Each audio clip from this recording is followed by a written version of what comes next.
Welcome into the Rotowire Fantasy Football Podcast, brought to you by our friends over at WinBet. I'm your host, John McKechnie, joined, as always, by Mario Puig here on this Thursday, this all-important Week 15 as we get into a lot of leagues starting their fantasy playoffs. Mario, before we get started, and we're into a full slate now, no more bye weeks to deal with anymore, how did your season-long teams end up? I don't know, not that good. I guess the Scott Fishbowl team did okay, but otherwise I had a lot of like Calvin Ridley and I don't remember what the Stake League team was, just Seahawks, I guess. So that didn't go well. Yeah, I don't know. It's that it's that and the what the hell is it? The pentathlon thing where I had AJ Brown and Calvin Ridley and James Robinson and Oh. the rookie quarterbacks. So yeah, that was not as good for me. What about you? Yeah, I hear you there. Let's see. Vegas League and Fishbowl, I think, were both pretty non-competitive. I kind of shed them from my consciousness after about a month of the season. I think they had kind of similar cores to what you're talking about, you know, your Ridleys, your AJ Browns, and so on. I came within a point and a half of advancing in the NFFC. Oh, So sorry. I'm just a smidge furious, and I've been having some sleepless nights going over Week 5 lineup decisions and so on. But advanced in some bragging rights leagues, my old fraternity league and my uncle's league. So at least I can still have those to hang my hat on as we get towards the end. And then I would say my pentathlon effort overall, not quite what I wanted for myself and co-owner Chris Owen, but we press on and we're playing out all 18 weeks and we're going for it. So we'll see how it goes from there. But why don't we kick things off, Mario, as we do every single week? Start things off with the Thursday slate. We're also treated to a couple of Saturday games to supplement your bowl game watching experience, and then a loaded day on Sunday as well. Chiefs, Chargers, Chiefs 3-point favorites on the road here as they go into Los Angeles. Are you surprised at all by that line? Is that a little bit too much credit for what the Chiefs did a week ago to the Raiders? It might be. I guess the other thing is, though, the Chargers have their own kind of concerns, and the Kansas City defense is definitely a lot better than the last time these teams played. Obviously, the Chargers won that one.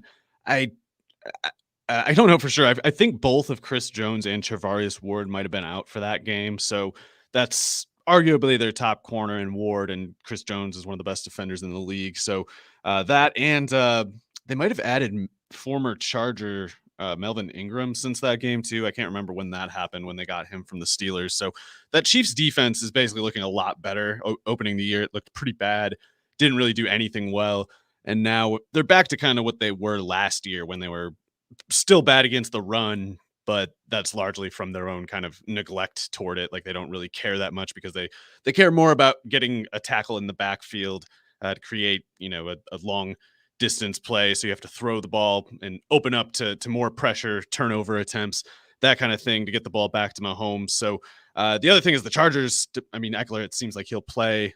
I guess we don't know how close to 100% he is, but the Chargers are not really the type of offense to best threaten the kind of defense that the Chiefs have turned into. Like you want to be able to run, you want to make the Chiefs pay for their decision to not really try to make a good run defense, and you want to make Chris Jones less of a factor by not giving him chances to kill your quarterback basically.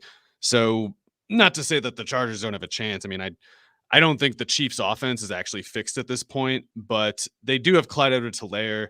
I do think the Chargers run defense is bad enough that the Chiefs should be able to move the ball on offense, even if they're struggling to throw deep, which I think they probably will continue to struggle throwing deep. But the run game should be able to do the lifting, especially if the Chiefs defense keeps playing like it has been lately. So does Darrell Williams enter your radar at all as like a flex option, given the fact that the Chargers are struggling so much against the run? I don't know. Like, it's something to think about, but he doesn't really do that much as a ball carrier anyway.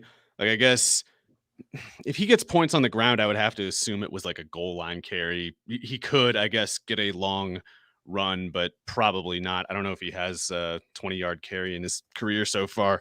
So the other thing is, it's like, I know people who just look at box score numbers probably look at his numbers and think, oh man, he's such a good pass catcher. He is not such a good pass catcher. Like, defenses in those early games when he had that 8 catch for 100-yard game or whatever, like, they were not covering him. They just left him alone. They were basically putting 3 people on Tyreek and Kelsey and saying, don't cover that guy. And for a lot of the game, Mahomes still wouldn't throw to him. And then that game was the first time they did. Last week, it was like a pick play that he ended up not being covered on the sideline. They could have ran that play with whatever their fullback, Anthony Sherman, could have scored on that play. And a fullback is basically what Darrell Williams is. So I think that he would need to do it as a pass catcher more likely than as a runner. But maybe he's more likely to get work as a runner in this particular game, with the Chargers being so much better against the pass than the run. Okay, so maybe like flex viable, but PPR only. Definitely like flex justifiable. I wouldn't say it's like a great situation, but if you have to play it, it's, there's probably somebody with something worse going on out there. And then on the other side, with the Chargers being back at full strength for the most part in the passing game, is Jalen Guyton someone that you got to move back to your bench? I guess, I mean, arguably, I don't think his role actually changed that much last week. It was Josh Palmer's role that changed. He basically plugged right in where Keenan Allen was and did a pretty good job in a good matchup there. So going against the Chiefs is a different question, and they having Ward back, I think that's not the greatest news for Mike Williams or Guyton. Like, they'll both probably see a good amount of Ward and I assume Fenton or whoever the other, I don't remember who the other outside corner is, but in any case, it's mostly Palmer versus Allen, and with Allen being the only actual change there, I think it's Palmer who loses whatever he had more than Guyton. It's just Guyton was just always flash in the pan kind of role. He needs that flash or nothing happens. Right, exactly. So good point on his role from last weekend, and I think Guyton's someone that if I'm playing Showdown tonight, maybe I'm a little bit more inclined to use him, but probably not in a an important playoff fantasy season long type of matchup. Let's get on over to Saturday. Leading us off here, we got the Raiders traveling to Cleveland to face the Browns. Raiders 1-point favorites in this one, despite being on the road.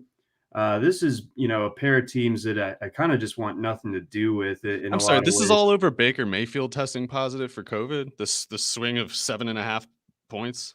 It must be. I mean, that is significant. Obviously, the big news there is the whole offensive line out. Did I miss a much bigger headline? I don't understand how that's like.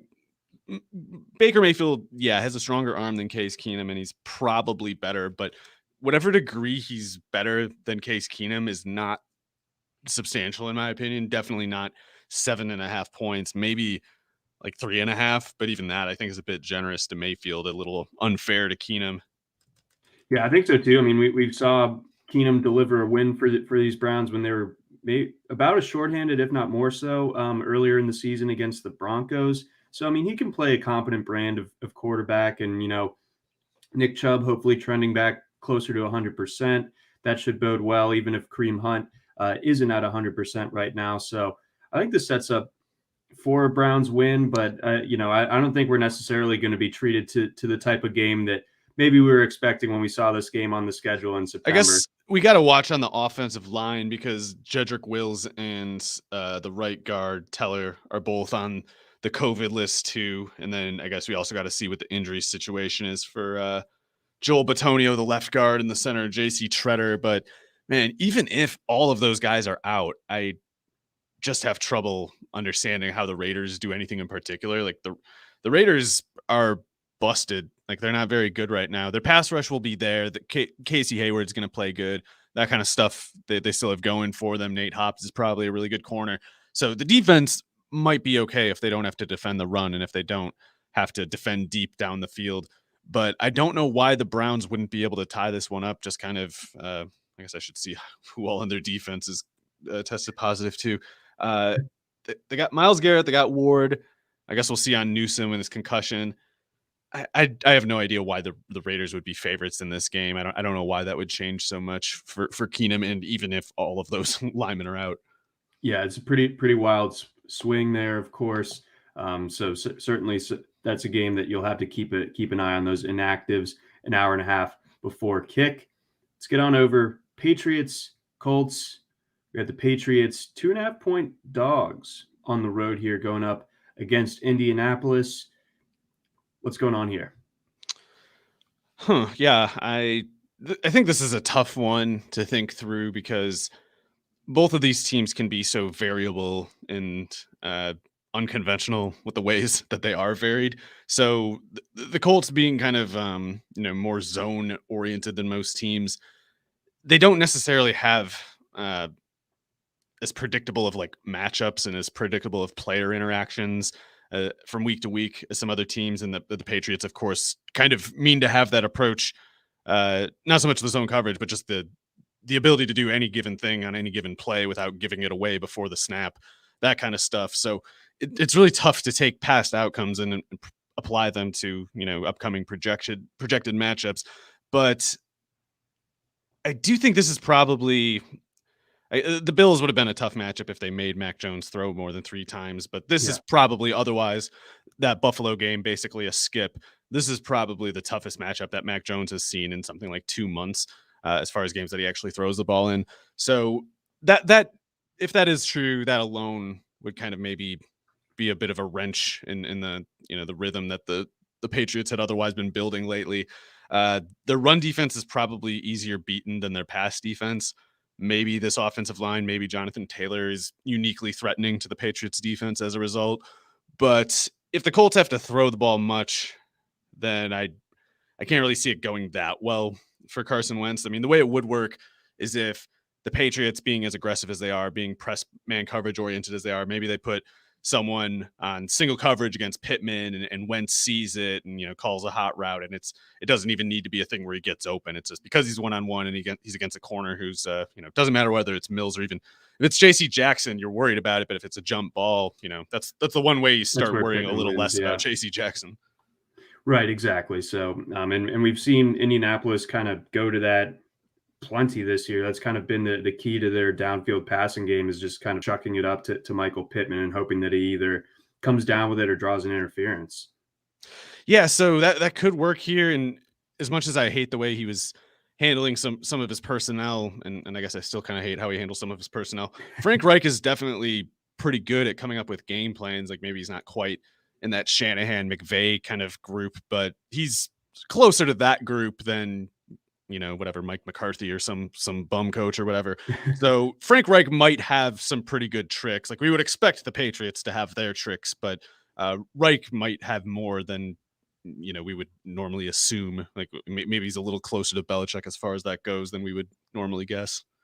And then from the fantasy angle, obviously Damian Harris a little bit dinged up right now. Do you think that even if he's active, that both Patriots running backs are players that you could feel comfortable starting this week? The other being Ramandre Stevenson, I assume. Correct. I don't know. It's tough.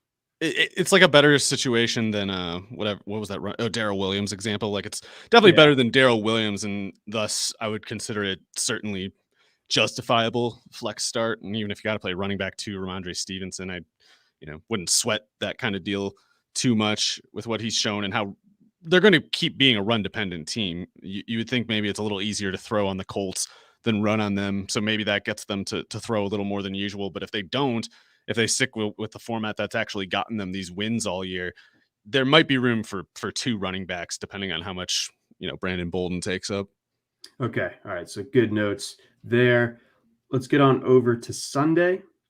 We've got Giants Cowboys leading us off. Giants at home. They've not been good at home. That it looks like, another Daniel Jones-less week. So hence the Cowboys giving 10.5 or 11, depending on the sportsbook you're looking at, on the road in the Meadowlands here. So what's going on with this one? How do you see this one shaking out? Apparently the Giants are entertaining a rotation of Jake Fromm and Mike Glennon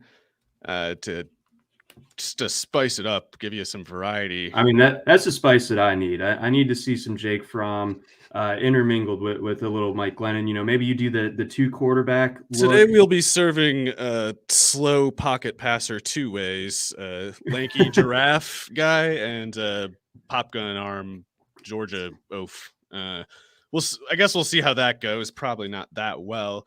It's not cool. It's not great to see Barkley still showing up on the practice report with the ankle issue. Looks like Adoree Jackson might be out again.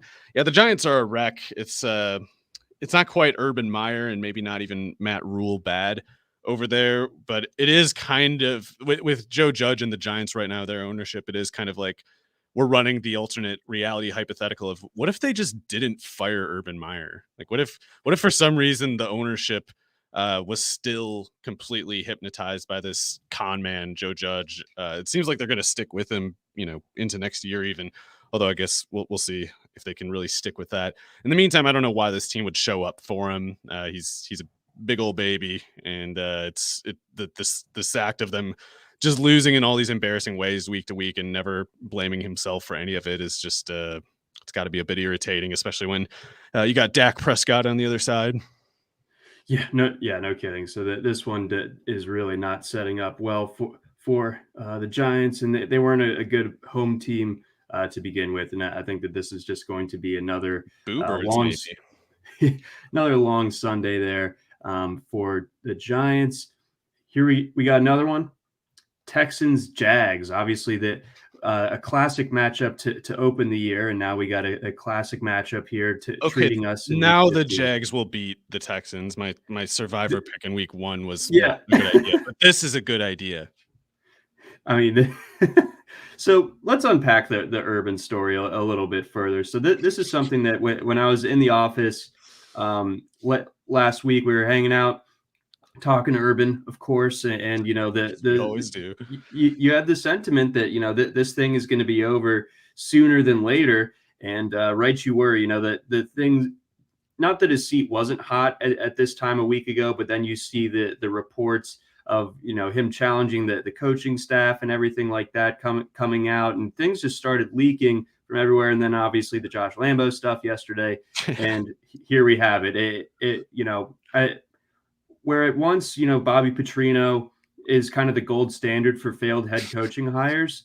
This is kind of another level, which it's hard to do. So this is like if Bobby Petrino had his crashed motorcycle mistress scandal while he was the coach of the Falcons and got fired over it instead of having those two separate hilarious storylines like Petrino did. So yeah, Meyer, I don't even know what to say, man. It's like every bad thing that there is, it's there. And to boot, it's just like he has no accountability for himself. He just really believes he just really believes this weird worldview, and it's the result, I guess, of like the way his father raised him, where it's just like you're supposed to abuse people underneath you, because if you got to a position of authority where you can abuse people, you got there because you endured your own version of abuse and became a winner in spite of it.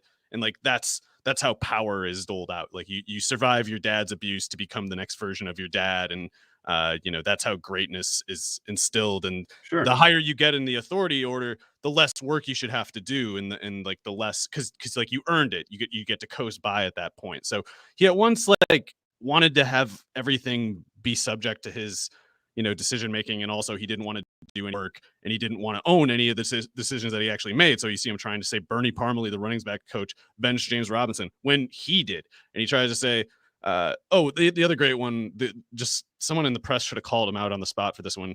He was saying the Marvin Jones story wasn't real, none of that stuff happened, but the person who leaked it is going to get fired. Like, what are they leaking? If it didn't happen, they didn't leak anything, Urban. That, like, you could say they made up a story, but that's not what a leak is. That's a separate thing. So he kind of gave away the lie right with that statement. And this has been going on the whole time, apparently. And as far as Josh Lambo goes, apparently he kicked him when he was like just practicing kicks. And yeah, so Lambo swooping in like a total hero, maybe arguably the most clutch kick of all time, with showing up with the just cause to get Shad Khan to finally say like, all right, let's fire this bastard. Let's get this money back. Kicking the kicker and the kicker's response. I just hope that somewhere out there there's like a sort of like a in Canton Hall of Fame bust of Bobby Petrino with the neck brace on, and that now that bust can be on Urban Meyer's mantle. Yeah, it could be a statue of Urban Meyer just like sitting sloppily in a bar chair. That would also, yeah, that would be with like strobe lights above him. Whatever that scene was. I don't remember all the details of that. Any Photoshop wizards listening, a rendering of that would be greatly appreciated. Yeah, the statue. We got to get the get a shout out. Petrino. The Petrino statue actually needs to happen. That's one of the best ideas anyone's ever had, John. Thank you. So that feeling good about that one. That one felt good off the club. I guess, is there anything fantasy wise here, but that we need to touch on? I bet they'll look better than they have all year. Yeah. Other than, I guess, I mean, aside from the defense, Joe Cullen, I don't know how, but for the better part of the last 2 months, I guess he's had that defense playing pretty well, and they do not have much talent at all. But in this setting, I think you'll finally see at least a team that looked like it practiced this week. That was another thing.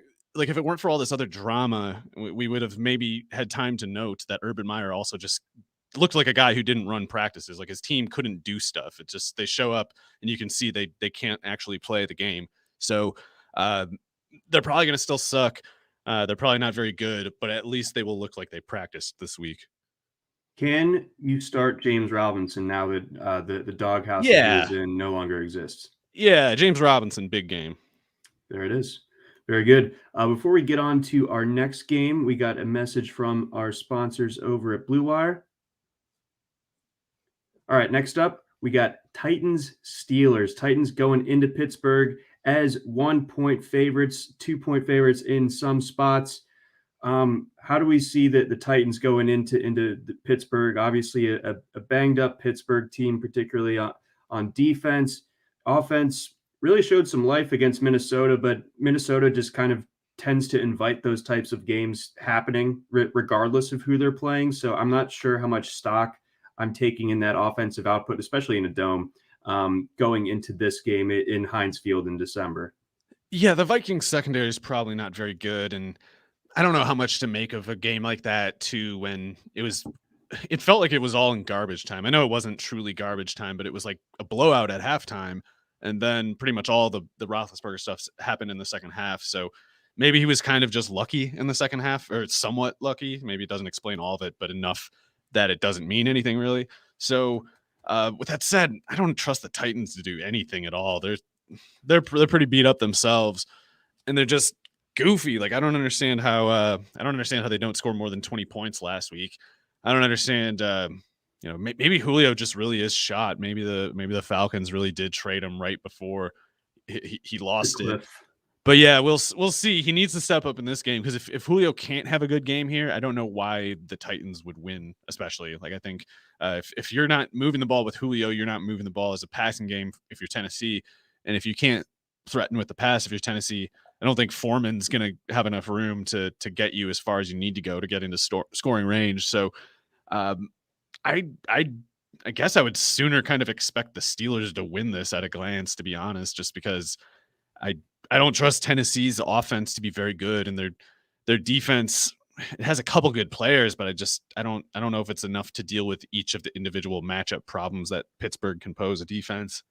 Right. Yeah, no, that's going to be tricky. And the Titans have been getting by without the two kind of anchors of their offense for a while now, and they've mostly stayed afloat. Obviously, some fortuitous schedule stretches that have helped bring that along. But, eventually, I think conventional wisdom was going to say that a Derrick Henry-less, A.J. Brown-less Titans offense with a, 60% of what we'd expect of Julio Jones out there being its lead guy, it can't really get it done to the extent that it would have otherwise.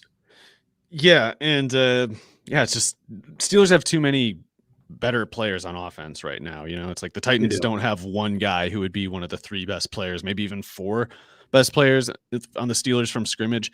And that's obviously assuming Julio is either hurt or for some reason doesn't have much at this point. But Steelers got all the skill. Steelers have so much more from scrimmage, I feel like, in this game. And I don't see reason to assume their defense will be clearly worse. Right. No, exactly. So, yeah, the Watt injury, like that, it's only one guy. They can still generate a pass rush. And, yeah, I think overall, 1 to 22 as far as who's going to be starting on both sides, the Steelers probably have that decided edge, like you said. Let's get on over probably one of the more popular survivor pick games for this week, if you were able to resist using the Cardinals to this point. But the Cardinals going into Detroit, to face the Lions. 12-point favorites on the road are the Cardinals in this one. Obviously, the big news coming across yesterday for fantasy purposes that DeAndre Hopkins would miss the remainder of the regular season. So how does that elevate / change this group of Cardinals pass catchers? Is there any one guy who particularly benefits, any one guy that might suffer from this, besides obviously Kyler Murray? But I don't really ding him too much, even with the Hopkins absence. Yeah, it's kind of frustrating. I feel like it actually does hurt Kyler maybe quite a bit, because they're going to have to subtract basically Hopkins for just Antoine Wesley, unless they start finding a way to get Christian Kirk playing left receiver and getting Rondale more and more slot reps as a result. It seems like they just got to put Wesley out there, and I don't think that's a good situation to be in. I would have tried to avoid that outcome if I was Cliff Kingsbury, but I guess we'll see. I mean, Wesley, he can kind of be the same thing that AJ Green, I guess, is at this point, where if he's in single coverage and he's on a corner who's smaller than him, maybe you can just kind of throw it up to him and he'll get it. But like, he's not running away from anybody. He's not getting open. So Hopkins could beat anybody one-on-one if you left him one-on-one. Like he would beat them if you left them one-on-one.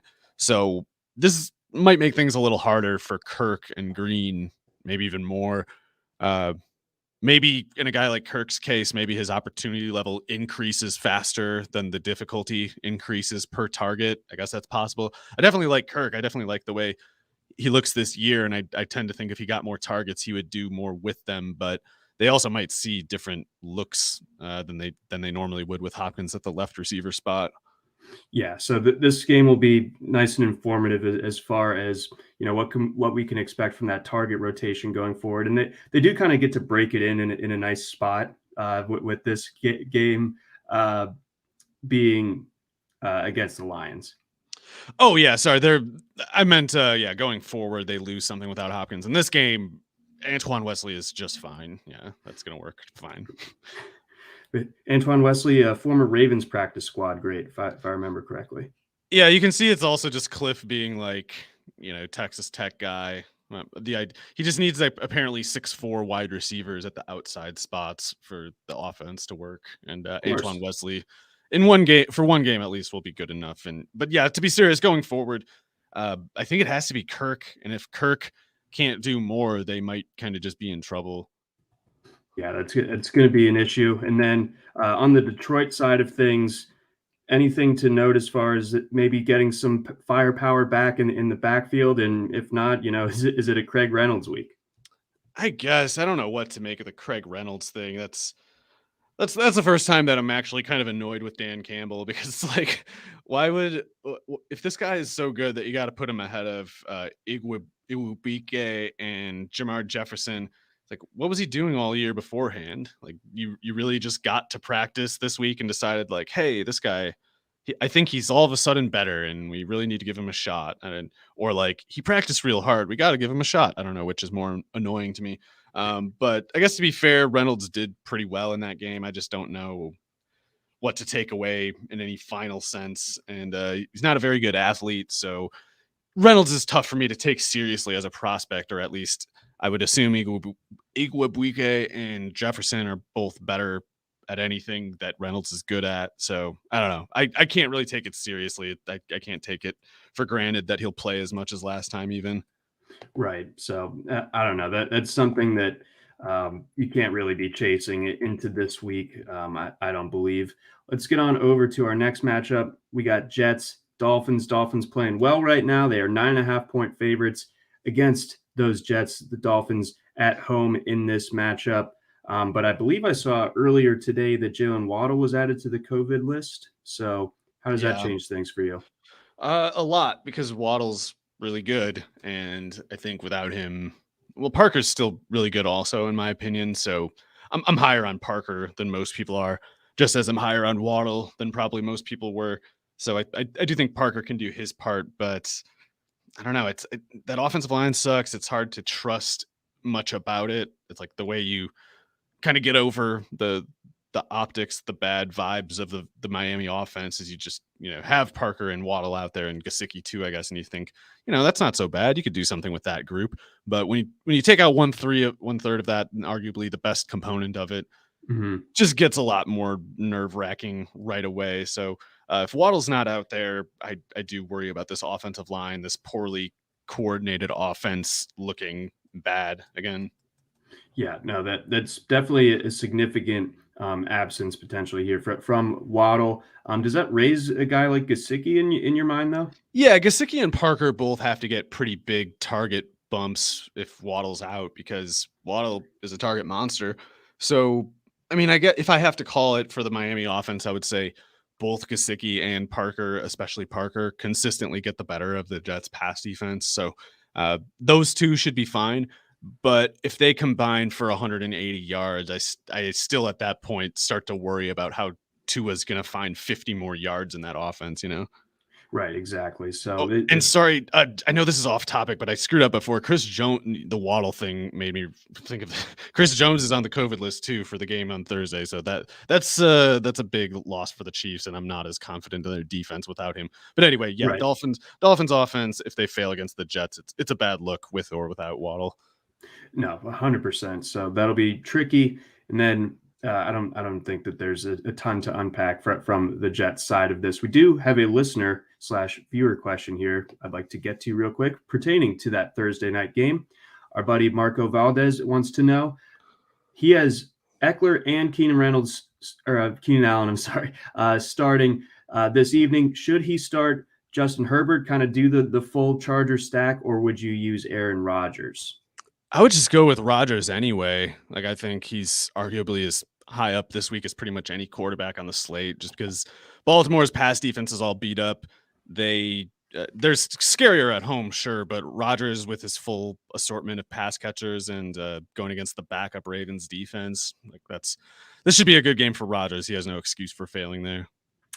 You forget the X factor. I'm going to be in attendance for that one. John might ruin the game for Aaron Rodgers. How are you going to? I'm going to wish Chris Westry and to turn into old Chris McAllister. Oh, that would be substantial development for the Ravens defense. But yeah, I think unless John's vibes can bring Rodgers down, it should be another big game for him there. My vibes could also be canceled out. Rotowire soccer editor or co-editor contributor Chris Owen will also be in attendance. He brings good vibes for the Packers. So I mean, it's it's a who's who as to whose vibes went out. But we'll get to that. I'd say the Packers with their personnel advantage. Chris has a little more to work with than you do there. He really does. It's going to need to be a miracle there for Baltimore, even at home. Before we get on to our next game, we got a message from our friends over at WynnBET. There's one thing we appreciate here at Rotowire. It's making good decisions, and even more so, making the right decision. Listen up, folks. I have an incredible offer for you with Rotowire's newest partner, WynnBET, the premier digital casino and sportsbook app. WynnBET is now the exclusive sponsor for Rotowire's fantasy podcasts. WynnBET brings you all the latest action with a user-friendly interface, moneyline bets, boosted parlays, over-unders, round robins, live betting, and so much more at your fingertips. Want a break from sports betting? Head into WynnBET's digital casino and take a spin on roulette, double down in blackjack, slam the slots, or try your hand at Baccarat. WynnBET is currently available in 6 states. That's Colorado, Indiana, Michigan, New Jersey, Tennessee, and Virginia, while rapidly expanding. At WynnBET, the possibilities are limitless. WynnBET is currently offering all RotoWire listeners a risk-free bet up to $500 on your first wager. Download WynnBET now. That's WYNNBET. WynnBET, the exclusive partner for RotoWire's fantasy podcasts. We also got a message from our friends over at Yahoo. The NFL season is heating up, and Yahoo is going big on daily fantasy football this season. There will be a ton of big prize contests throughout the year on Yahoo, including their multi-entry contest now being shark-free. To celebrate Yahoo going big on DFS, as well as Yahoo Daily Fantasy becoming shark-free, Yahoo's giving all users the opportunity to claim free $10 in site credit. Users can take advantage of this free $10 site credit offered to join any paid contest, including Yahoo's biggest contest, the weekly $1 million DFS NFL Baller Contest. The weekly $1 million contest features $1 million in total prizes, including first place receiving $100,000 and tons of overlay in prizes. Play daily fantasy football on Yahoo this season. Visit sports.yahoo.com, sports.yahoo.com/dailyfantasy/welcome to claim that free $10 offer to get started. Again, that's sports.yahoo.com/dailyfantasy/welcome. All right, Mario, onward. We're going football team Eagles. Eagles 7-point favorites in this one. The football team, I really believed in them last week in DFS, and things did not go particularly well for your pal in DFS as a result last week. A lot of injuries, a lot of just poor performance all around, so that did not shake out particularly well. And we see the Eagles checking in as touchdown favorites at home in this one. So what's the read here? Yeah, so I don't know how much of the pass blocking issues for Washington would be called, the Washington line's fault, and how much would be credit to the Cowboys. But whichever way the answer goes, it still bodes poorly for this matchup, because if it was because the Washington offensive line is just that bad, then it's probably going to keep being just that bad. And if Dallas being good is the reason, well, the Eagles defensive line poses some of the similar troubles that the Dallas defensive line did. It's like Randy Gregory and DeMarcus Lawrence.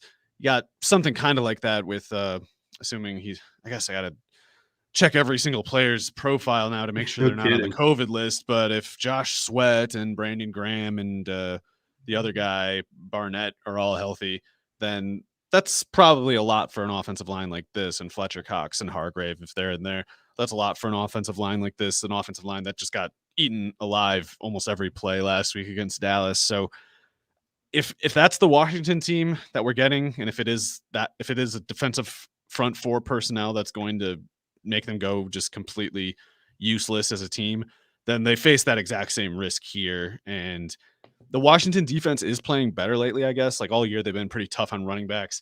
And in the past month, I guess, you're getting better results out of William Jackson and Kendall Fuller, the outside corners. But especially if I wish the Eagles would get Devontae Smith some more slot looks, because I think they might want to attack the slot, the intermediate part of this defense, not so much the sideline and downfield. That would be a good way, I think, for them to generate some quick momentum and get a lead that they can kind of just choke out the rest of the way with their run game. The Eagles' run game personnel a little bit dinged up in its own right, though. I mean, I'm looking at their depth chart right now. We got Jalen Hurts in his own right, questionable, dealing with that ankle. Miles Sanders and Jordan Howard both appearing on the injury report as well. Yeah, if Hurts is out again, that almost makes me wonder, and it makes me wonder if it was a high ankle sprain, because generally if you're out more than one, you're out four. Generally, there's some exceptions. So if Hurts is out, though, I think that's fine. I mean, I think Minshew showed that he can drive the bus. I know it was a really easy matchup. He didn't have to do a whole lot except throw to a wide open Goddard. But I mean, if he just keeps his composure about him and doesn't take any big risks resulting in turnovers, I think the Eagles just have too much personnel advantage on offense. And if the Washington offense playing badly like it was last week, especially the offensive line, then the Eagles can kind of, over the course of the game, start to establish field position, time of possession advantage. And once it starts leaning that way, I think it'll eventually keep snowballing, more and more against the favor of Washington. So Jordan Howard's limited. Okay. Yeah, getting Jordan Howard especially would be kind of nice here, just to give them a hammer in the middle of the field, right? Which I think is where you want to get Washington like creeping up a little bit, and then throw something down the seam is how I would go at them. Okay. All right. I definitely see that. Sorry, quick breaking news. Looks like TJ Hawkinson underwent surgery on his thumb Thursday morning. So unrelated to this game, but notable nonetheless. Yeah, that's I'd say the Lions offense is bad now in light of that. That's the last straw. Before we get on to our next game, we got another viewer question here. This from our buddy Carlos. He wants to know, pick three of this group: CeeDee Lamb, Chase Claypool, Kendrick Bourne, or DK Metcalf. So who are you benching? Well, assuming Lamb, Claypool, and Metcalf all play, I would go with those guys. I guess we got to watch Metcalf in practice with the back and foot, and previously the foot, now additionally a back issue apparently. And the general disappearance down the stretch from him has been tough. I would still go with him there if he is playing, just because he is getting a lot of targets. And I mean, Cam Sims has had big NFL games, It's like 70% Metcalf can't go forever, just constantly doing nothing with 8 targets a game. Yeah, I don't think so either. So yeah, Bourne is the one that I'm leaving out from that group. We also got another one from our friend Joey wants to know Crowder, Donovan Peoples-Jones, or Josh Reynolds. One of those three. Yes.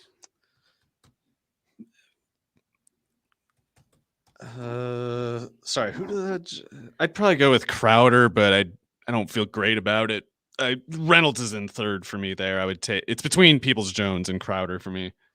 Okay. All right. That definitely makes sense. All right. We'll move on over to our next game. We've got Panthers, Bills, 10.5-point favorites at home.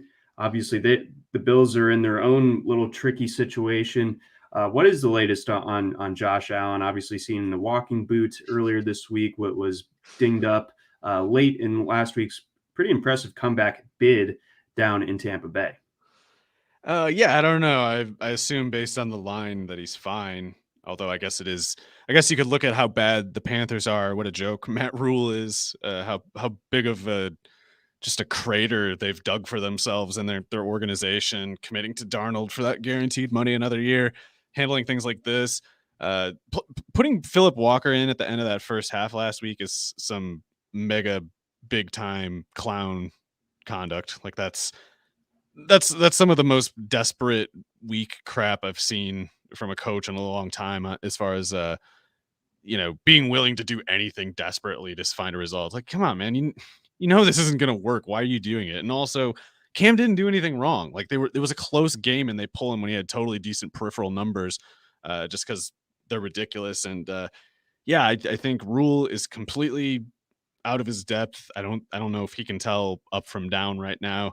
I don't know if it would help if he could, but I think Buffalo, being a basically solvent team, should be able, even if it's Trubisky, I guess I like them to cover 10. Yeah, I kind of do as well. Is Matt Rule still wearing like the tactical smock thing on the sideline? That's what he was wearing at Baylor in at least year one in Carolina. I haven't physically seen a ton of him this year. Well, John, you know what? You want to know what I think? What's that? I think maybe Matt should go do some finger painting. Maybe something more like that could be within his skill set, perhaps. There we have it. Love it. Go do nap time, Matt. I always misbehaved during that nap time. Never wanted a nap. Moving on. Bengals, Broncos. Interesting little matchup here. The Bengals coming off a couple of tough ones. Now they hit the road, go to Denver. Denver coming off, a pretty stress-free win over the Lions. Bengals 3-point dogs on the road in this one. Yeah, so I guess this could be an ugly game. I don't know how the Broncos win this unless it's kind of an ugly game, especially on the the Bengals side. I can't really think of a way that they lose to the Broncos unless it's kind of Joe Burrow throwing picks, which he has done quite a bit this year. I think, like, I know Burrow's doing fine. I don't mean to make it sound like he's been useless this year or something, because he's been fine. But I still think he's probably not going to be anywhere near as good this year as next year, just because of that knee injury. And the turnovers are a risk. So maybe that's the way it goes wrong for them, going to Denver, going against a Denver pass defense that's mostly been good this year.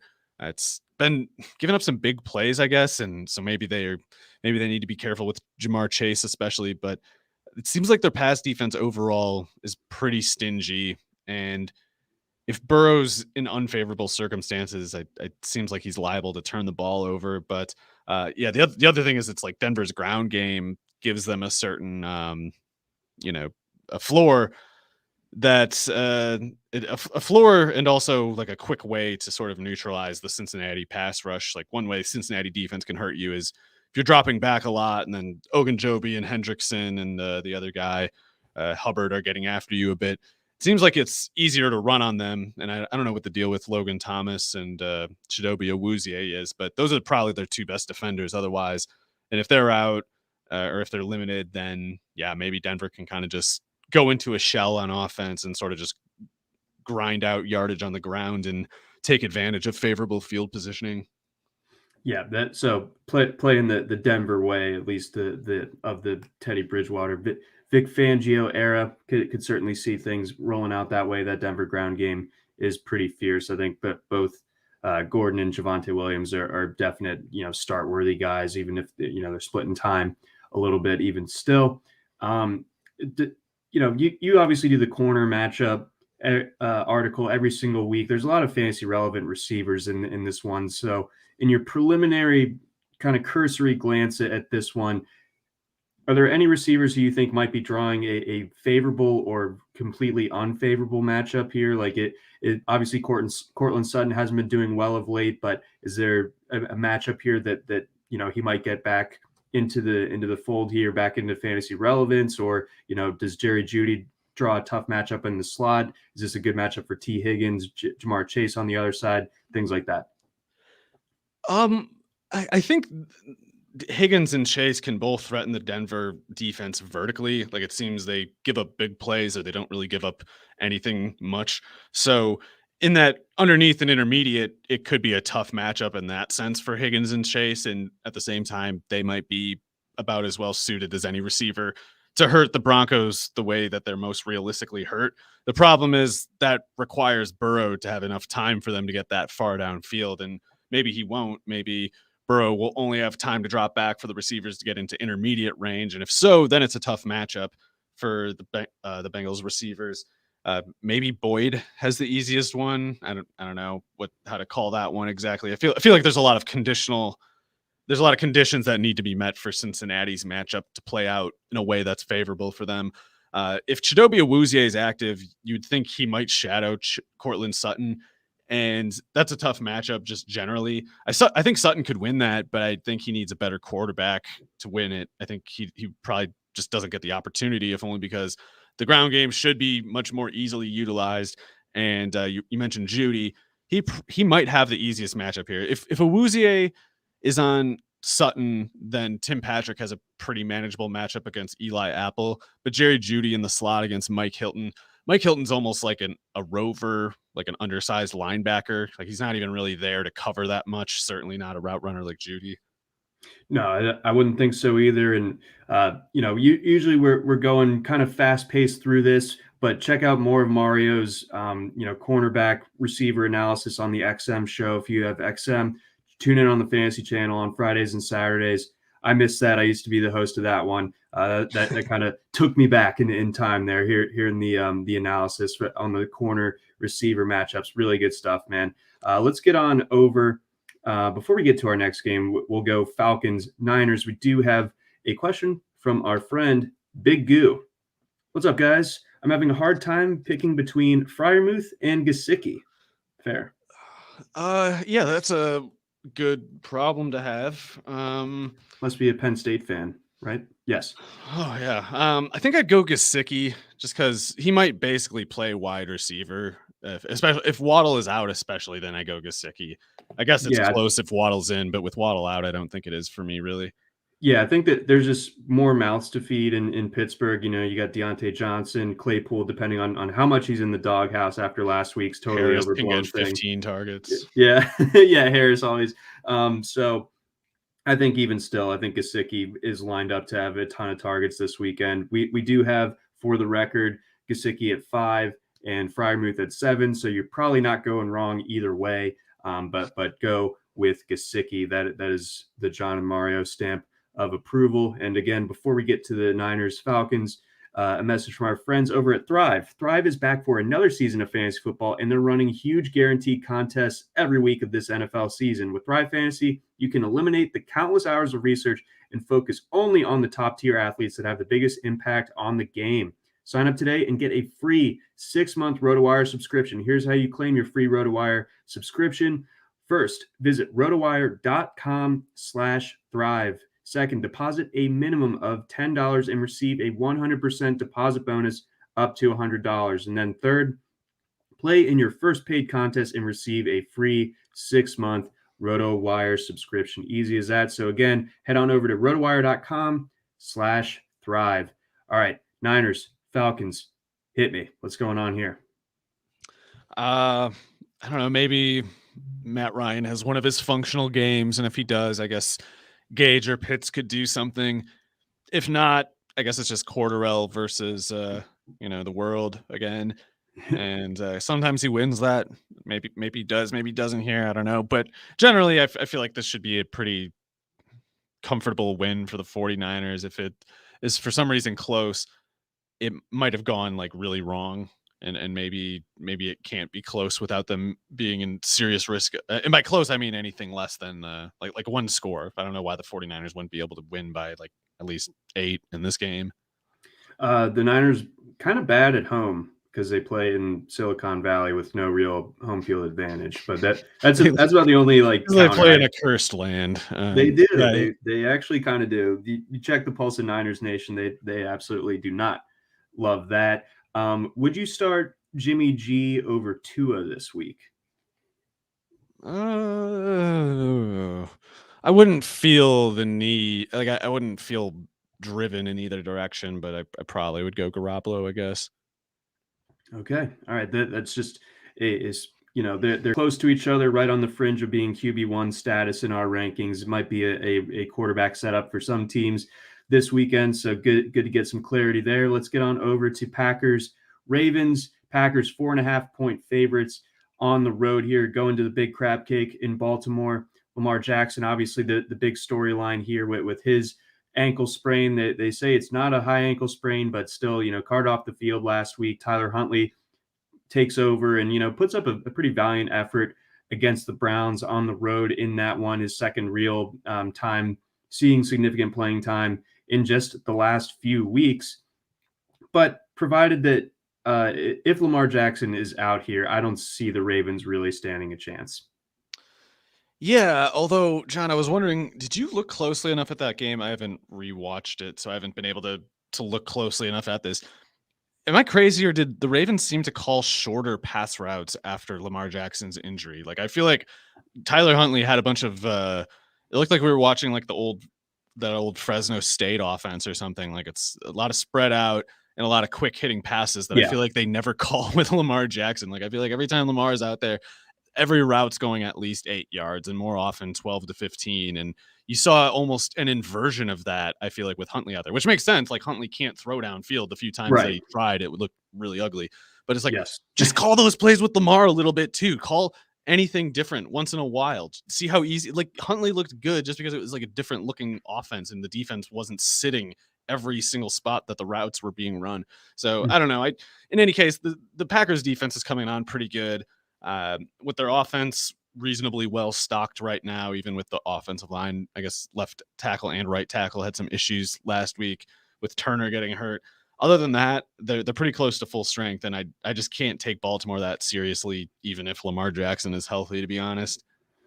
I think the Packers would need to have this like a repeat special teams performance for this one to even. Yeah, they need to give up like 180 yards after the catch to the backup slot receivers, 2 of them. Where's Jakeem Grant when you need him? Or Damiere Byrd. Yeah, that's right. Oh, that game was funky. That was a fun way to end the Sunday slate. Okay, got a couple more here before we run. Seahawks Rams. Seahawks showing a little bit of life of late, and the Rams really impressive performance, maybe the performance of the week in Week 14, going into Arizona on Monday night and coming out with the victory. Rams 4-point favorites in this one. Obviously, Odell Beckham was placed on the COVID list earlier this week. I believe that theoretically should elevate a guy like Van Jefferson in your fantasy ranks, and obviously Cooper Kupp, pretty much a lock top 3 guy every single week. Anything else from this Rams offense that we need to be paying attention to, Darrell Henderson and otherwise? Do we know, is Beckham just out, or is he in that one thing where if he tests twice negative? I can't see. I am not entirely certain. Okay, so I guess we'll see on that. If Beckham's out, that does change quite a bit because he really was kind of hitting his stride there. Yes. Like that game was very clean in particular. I guess that one play was the big chunk gain was kind of schemed open for him, but still it's a step. Once he starts getting the schemed plays working, he can start working on the timing ones a little more. And in any case, they get a lot slower as a team. Like if you're taking Beckham off the field, you're either putting Ben Skowronek, who they seem to keep just because he's a blocker, and or you're Big dude. putting Bryson Hopkins out there or something. So that's getting pretty sketchy right there, especially if you don't have Darrell Henderson healthy to take advantage of these this Seattle run defense that's maybe not so great. So I guess I understand why the line went quite a bit closer, like opening at 7 down to 4.5. I guess the Beckham news could inform that. But in the meantime, John, 71%, according to covers.com, 71% of the volume is on the Rams, and yet the spread dropping 2.5 points that's like one of the bigger outsized bets on the Seahawks in this case that I can remember, as far as the sub 30% public volume and still causing the spread to go the opposite direction. It's got to be big money on the Seahawks covering. But yeah, I think Seahawks kind of gambling brain in action. Yeah, I think Seahawks kind of suck still. I don't really believe in them. So maybe they make it close, but I think if they make it close, it's like a backdoor cover or just neither team scores many points kind of thing. Yeah, because last week, the Rams hadn't been looking good in quite a while, so that I still think they're a very good team, but we haven't seen them string together impressive performances since like September. They're thin on offense. They don't have no one can catch passes after Jefferson. Skowronek is not a real receiver. The other receivers they have active are not real receivers. Their backup tight ends are Blanton, a blocker, and Bryson Hopkins, who apparently can't play. So they're putting a lot on Michelle, Cooper Kupp especially, and Van Jefferson. If it doesn't all go, it might not go at all. Yeah, so tricky spot there. And then I would be remiss if I did not give you the opportunity to do a little victory lap, small one. Rashad Penny. Oh, I can't even really, because I thought he was injured and kind of like busted at this point. But yeah, San Diego State, Rashad Penny from his first 2 years in Seattle, and apparently last week, all of a sudden, that's a good player. I don't think that there was ever any real reason to be confused about that. He got that unfair kind of like public reception of he was a hyped rookie, and people were like, in cases like that, if the player doesn't break out, they get really irrationally angry. Yeah, it's like the Toy Story gif. I'm done playing with you. Well, that, and like I'm blaming, as the toy is falling, I'm clarifying, like I'm blaming you for all the problems in my life, and I'm never going to forget about this. For years, I will complain about you.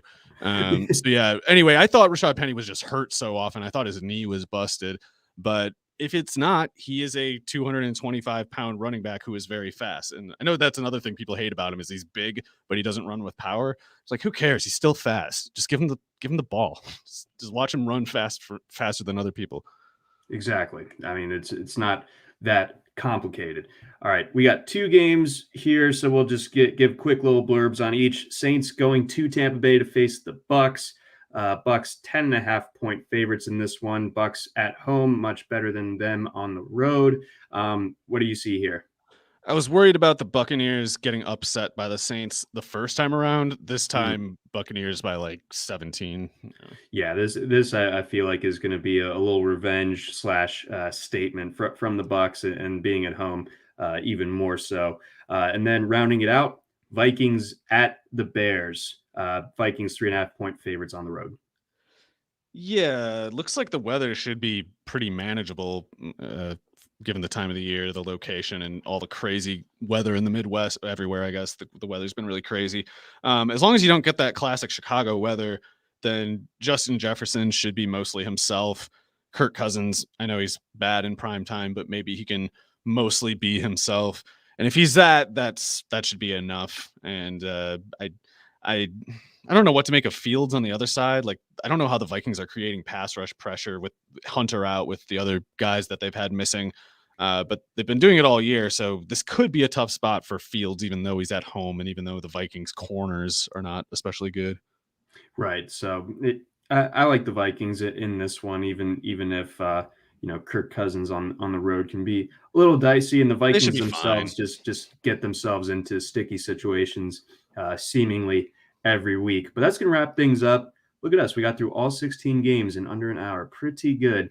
But that's going to wrap things up for us here at the Rotowire Fantasy Football Podcast. For Mario Puig, I'm John McKechnie. Thank you again for listening. And again, this podcast presented to you by our friends over at WinBet. Try Rotowire today, free for 10 days. Get our premium tools, rankings, analysis, and breaking news alerts. No credit card required. Go to rotowire.com